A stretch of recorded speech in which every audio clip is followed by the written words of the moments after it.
Alors bonjour à tous et bienvenue dans cette nouvelle vidéo. Donc je suis Mickaël Ferrari et je suis très heureux aujourd'hui d'accueillir Alexandre et Gaëtan. Bonjour Mickaël. Bonjour messieurs. Donc j'ai souhaité vous interviewer parce que vous investissez dans l'immobilier et que vous investissez dans une forme d'immobilier, on va dire, un peu particulière. Est-ce que vous pouvez nous en dire plus? Eh bien, parfaitement.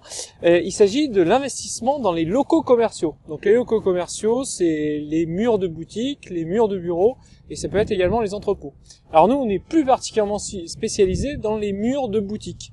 Alors les murs de boutique, ce sont des murs qui hébergent les boulangeries, les pharmacies, les banques, les restaurants, bref, tous les murs que l'on voit dans les rues commerçantes des villes. D'accord. Voilà. Et qu'est-ce qui vous a poussé à aller vers ce type d'investissement plutôt que de faire des appartements à la location nue, meublés, etc. Ah, bonne question. C'est une bonne question. Finalement, on a regardé les différents types d'investissements immobiliers qui existaient et on s'est focalisé évidemment sur ce qui était le plus rentable. Alors évidemment on a commencé petit, on a été raisonnable. Donc notre premier investissement s'est plutôt fait dans un local commercial qui était de taille réduite puisqu'il fait à peu près 17 mètres carrés. D'accord. Voilà, donc c'était donc on peut trouver des locaux commerciaux de 17 mètres bien carrés. sûr, il y a vraiment de tout. Donc là pour le coup pour l'exemple, c'était un bureau pour un promoteur immobilier donc qui finalement faisait la promotion d'un grand programme immobilier et qui avait besoin d'un bureau de vente, tout simplement. Donc là, on a, je dirais, un petit peu dérogé au classique, c'est-à-dire qu'on est parti sur un bail précaire, plutôt que de partir sur un bail assez classique dans tout ce qui est locaux commerciaux 369. Donc on est parti sur un bail précaire, mais qui était déjà occupé. D'accord. Donc on avait une certaine garantie. Voilà, et donc c'était du coup assez facile à financer. Et on est bien sûr financé à 110% comme d'habitude. D'accord. Donc, quels sont un peu les types de rentabilité qu'on peut attendre quand on investit dans des locaux Alors la rentabilité généralement. Alors on n'est plus actuellement on n'est plus sur des périodes où on a des rentabilités fantastiques. Mais globalement entre 9 et 10%, c'est des choses qu'on peut trouver. En gardant toujours en tête qu'il faut avoir l'autofinancement. Oui. Voilà, donc ça c'est très important. Bien sûr. Et après, ce qu'il faut aussi garder en tête, c'est que de toute façon, la rentabilité, elle paye un risque. C'est-à-dire que si vous prenez un local commercial qui, par exemple, a une rentabilité, j'en sais rien, de 20%, il faut se dire que ça cache quelque chose. Ça veut dire que très certainement, le local commercial, par exemple, il va pas être dans la rue principale ou dans la rue la plus commerçante, ce qu'on appelle nous emplacement numéro 1. Voilà. Donc il va pas être il va être un peu éloigné ou dans une rue un peu sombre qui est assez peu fréquentée. Donc voilà, il faut pas être trop gourmand, mais entre 9 et 10%, c'est quelque chose qui est tout à fait faisable. D'accord. Et alors justement, pour trouver vos investissements, comment vous prenez, vous investissez où? Est-ce que vous avez des zones privilégiées, des villes privilégiées? Comment vous fonctionnez? Donc là, on n'est pas sur une ville en particulier. C'est un marché qui est différent de l'habitation traditionnelle. Donc notre zone de jeu, si je puis dire, c'est la France entière. Ok. Après, pour les trouver, il y a différents canaux. Alors, d'abord, il y a les canaux traditionnels, comme pour les biens traditionnels que peuvent être Le Bon Coin ou Se Loger. Il y a beaucoup de professionnels qui mettent leurs biens dans ces sites-là.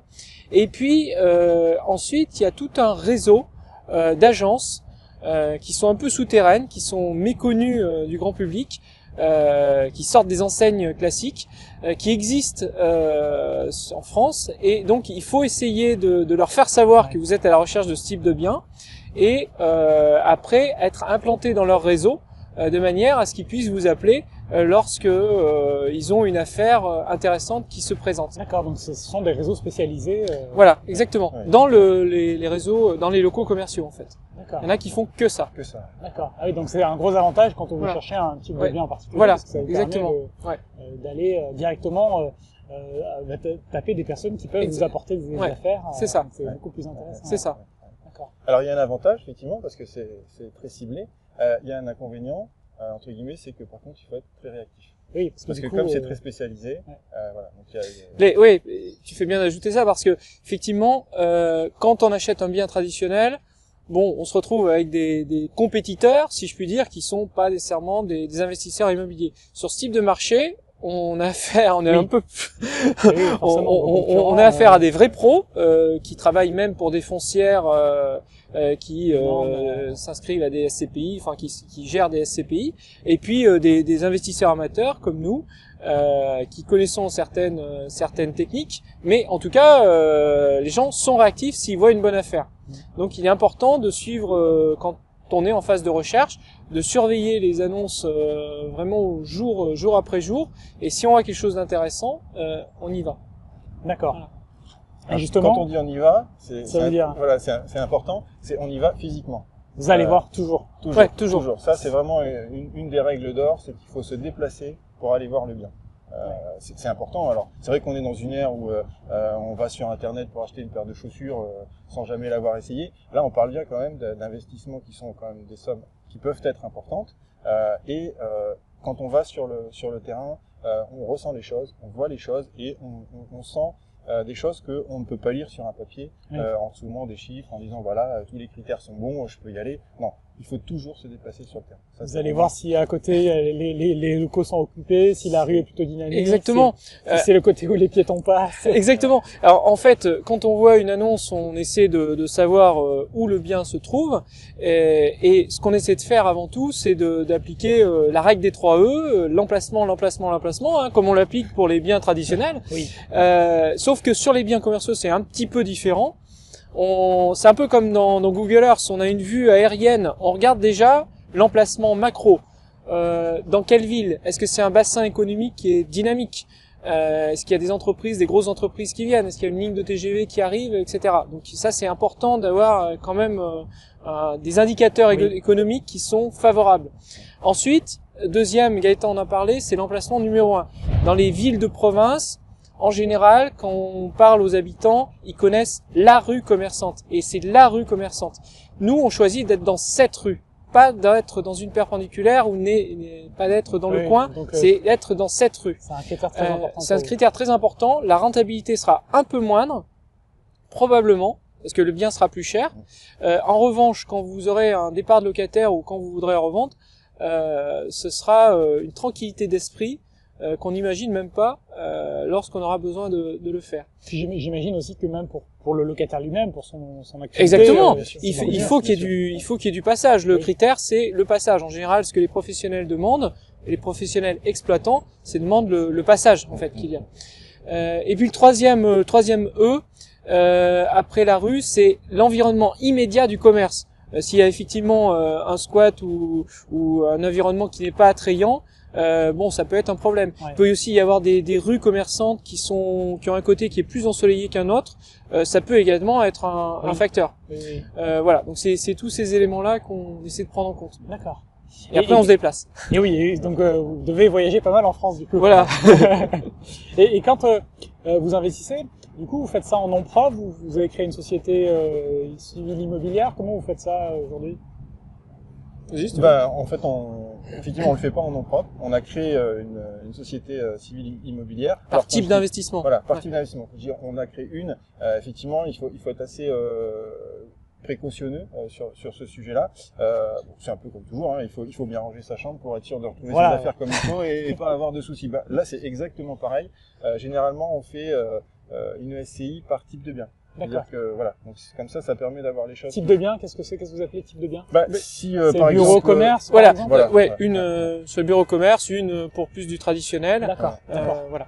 Ouais, pour qu'il n'y ait pas de mélange d'activités. Ouais, exactement. Ouais. Voilà, il n'y a pas de mélange d'activités et aussi au niveau de la revente, ça facilite aussi les choses. D'accord. L'avantage pour nous d'être en SCI, c'est que c'est un peu une sorte de financement participatif réduit, hein, puisqu'on est deux, mais ça permet aussi d'avoir des avis critiques sur ce que l'on peut voir. Donc d'essayer de faire en sorte de ne pas se tromper, et puis de partager les risques et puis partager le financement également. Oui, c'est un très bon support pour investir à plusieurs. Hein. Voilà, c'est ça. C'est quand même l'idéal de ce point de vue-là. Exactement. D'accord. Et quelles sont alors les grandes différences, parce que vous en avez donné quelques-unes, mais les grandes différences avec l'immobilier locatif, avec le fait d'acheter un appartement? Vous avez parlé de l'emplacement, vous avez parlé de plusieurs choses. À quoi vous devez, comment ça se passe, notamment, je pense à une fois que c'est en exploitation. Oui. Il y a un point très important, même avant l'exploitation, c'est la notion du bail. Oui. Le bail commercial est fondamentalement différent d'un bail traditionnel. Il y a énormément de subtilités dans un bail commercial. Il y a des choses qui peuvent être écrites. Alors, déjà une précision, le bail est géré en 3-6-9, on dit. Donc ça signifie par période de 3 ans renouvelable jusqu'à 9 ans. Et l'exploitant vous doit ce loyer par tranche de 3 ans finalement. La seule manière de ne pas le payer, c'est qu'il soit en liquidation. Et au-delà de ça, il y a des clauses qui peuvent intervenir sur, par exemple, le paiement des taxes. Il faut savoir que dans ce type de bien, en général, le propriétaire ne paie pas de taxes. La taxe foncière est à la charge du locataire. Les travaux également, c'est lui qui les paie. C'est assez confortable. En fait, nous, on n'aime pas être dérangé le dimanche matin par un problème de chaudière, par un locataire. Donc, les toilettes à déboucher. Voilà, les toilettes à déboucher, ce genre de choses. Parce que finalement, la responsabilité du propriétaire est assez faible. Il est responsable au sens du code civil uniquement du clos et du couvert. Donc, c'est-à-dire les murs et la toiture. Après, eh bien, c'est à la charge du locataire. Ça, c'est une très très grande différence. C'est une très grande différence. Donc c'est assez confortable à ce niveau-là. En plus de la rentabilité qui est intéressante. Et puis des taxes que l'on paye moins. Après, c'est un marché plus restreint. Donc s'il y a un départ de locataire, il faut vraiment avoir bien ciblé l'emplacement. Donc c'est pour ça que nous on préfère dormir tranquille, ne pas prendre de risques et viser l'emplacement numéro 1. Oui, parce que le temps de relocation peut être plus long. La vacance locative peut être probablement plus loin, plus longue. Hein. Il suffit de regarder aux alentours du quartier de la Défense en région parisienne. On voit qu'il y a beaucoup de... Alors c'est pas des murs de commerce, mais en tout cas il y a beaucoup d'affiches sur les tours de murs de bureaux. Ah, oui. Il faut s'imaginer l'assise financière qu'il faut avoir pour pouvoir supporter le coût de ces biens sans qu'ils soient loués. Donc là, évidemment, on est dans le domaine des foncières qui gèrent ce type de biens. Pour un particulier, et la vacance locative peut être aussi plus importante parce que contrairement à la location traditionnelle, le locataire part, un nouveau arrive. Bon, généralement, il a loué une camionnette au loueur du coin, il ramène ses meubles et puis voilà, c'est terminé en un week-end. Généralement, c'est terminé. Là, sur des biens commerciaux, généralement, en fonction de l'activité, il y a quand même une somme de travail, somme de travaux qui peuvent être conséquents à réaliser et qu'il faut financer pour le locataire. Oui. C'est-à-dire que si on reprend un local commercial, un exemple c'est bidon, mais dans lequel il y avait un coiffeur et puis on veut mettre dedans une pizzeria, évidemment il y a une adaptation du local commercial qui est à faire par le locataire et donc il doit le financer. Donc ça se fait pas effectivement en un week-end. C'est du temps pour un financement pour réaliser les travaux. Et justement, en termes de type d'activité, quand c'est un commerce, est-ce que vous avez des commerces auxquels vous préférez louer et puis d'autres commerces c'est souvent la question que vous me posez. Ouais, tout à fait. On a nos préférés, ceux qu'on essaie d'éviter. En fait, c'est pas nécessairement évident d'être aussi tranché que ça. Ce qui est important, c'est notamment quand on se déplace physiquement, on essaie d'y aller un jour de semaine qui n'est pas le lundi parce qu'en général les commerces sont fermés, on va un jour de semaine et puis on regarde les alentours, on voit s'il y a du passage, puis on entre dans la boutique et on se fait une idée déjà si on a quelqu'un qui est pas nécessairement commerçant dans son approche, ça va pas être un indicateur qu'on va mettre au vert. D'accord, donc quelle que soit l'activité. Vous allez un peu jauger, voir comment vous êtes accueilli. Est-ce qu'on a envie d'acheter ce qui nous vend D'accord. Voilà. Après, sur le type d'activité en lui-même, il y a des activités qui sont un petit peu plus difficiles en ce moment, comme le prêt-à-porter, par exemple. Alors après, tout dépend. Si c'est une franchise, ça peut être plus intéressant, mais si c'est pas un indépendant, ça risque d'être assez difficile. Il y a aussi les coiffeurs. Il y a aussi pas mal de coiffeurs. Je sais pas pourquoi, les cheveux doivent pousser un peu plus que dans d'autres pays, mais en France, il y a beaucoup de coiffeurs.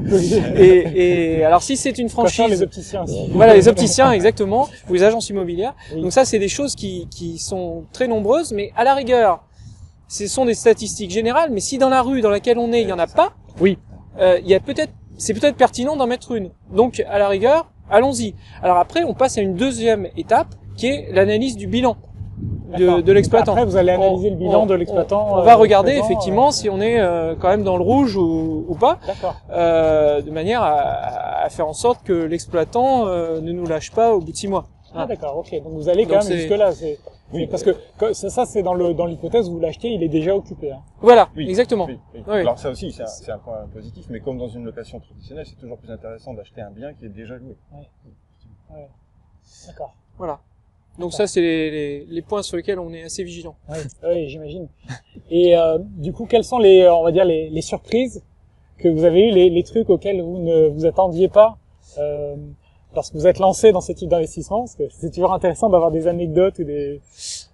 Alors, On en a plusieurs. Hein, ah oui, ça j'imagine.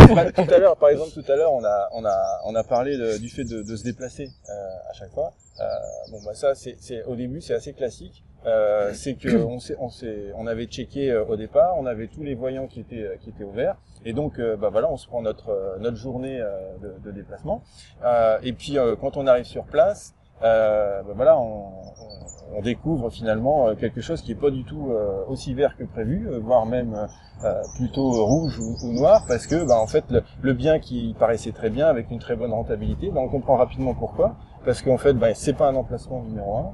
C'est dans une petite ruelle, et puis dans la petite ruelle on s'aperçoit qu'en arrivant sur place bah, tous les locaux commerciaux qui sont aux alentours bah, sont vides, Oui, d'accord. parce qu'en fait on assiste donc en live, en se rendant sur place, on assiste à la désertification du centre-ville au profit finalement de la banlieue qui grossit avec les centres commerciaux ou ce genre de choses, et puis là voilà c'est la déconvenue quoi.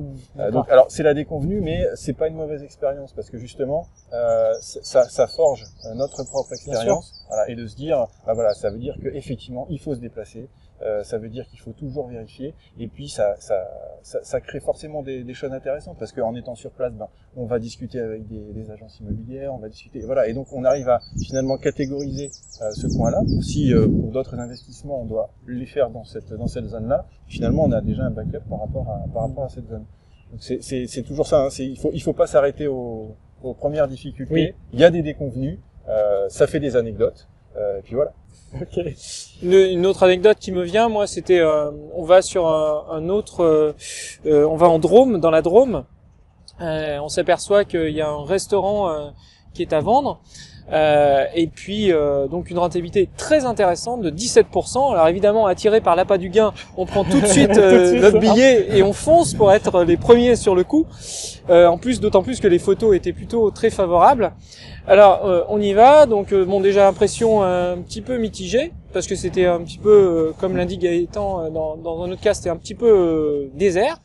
Alors on voit le propriétaire, et puis finalement on s'aperçoit en creusant que le propriétaire avait une société civile immobilière et qu'il avait créé une autre société où il était lui-même exploitant. Ce qui fait que ce monsieur était à la fois locataire et propriétaire d'un point de vue juridique, et donnait l'illusion, le mirage, qu'il y avait une rentabilité qui était énorme. Mais dans les faits, lui serait parti, et nous on serait trouvé avec un bien, et on aurait eu énormément de mal à retrouver un locataire à ces prix-là. Oui. Voilà. Donc c'est pour ça qu'il est super important de bien vérifier sur place et sur pièce tout ce qu'on vous raconte, parce que on n'est pas à l'abri de ce genre de carabistouille, comme on peut dire, dans ce domaine. Ouais, des montages plus ou moins ingénieux, Voilà. plus ou moins honnêtes. Voilà. Ok, très bien. Voilà. Merci beaucoup en tout cas pour ces anecdotes, ces histoires, Ouais. ces conseils autour de l'investissement dans le commerce et les bureaux. Je sais pas s'il y a autre chose que vous souhaitez ajouter avant de clôturer cette vidéo. Eh bien, écoutez, nous sommes en train de constituer une formation justement pour aller un petit peu plus dans ce domaine-là, en donnant les différents trucs et astuces et stratégies qui sont à mettre en place pour aller plus sur ce créneau. D'accord. Donc, ce sera à venir. Donc, ce sera une formation en ligne qui sera proposée dans quelques mois. Pour réussir dans le commerce, dans les bureaux. Exactement. Ouais. Super, Exactement. super. Voilà. Ben, écoutez, on attend ça avec impatience. Très bien. Merci beaucoup Merci à toi. Merci à toi. et à très bientôt. À très À bientôt. Merci. Au revoir.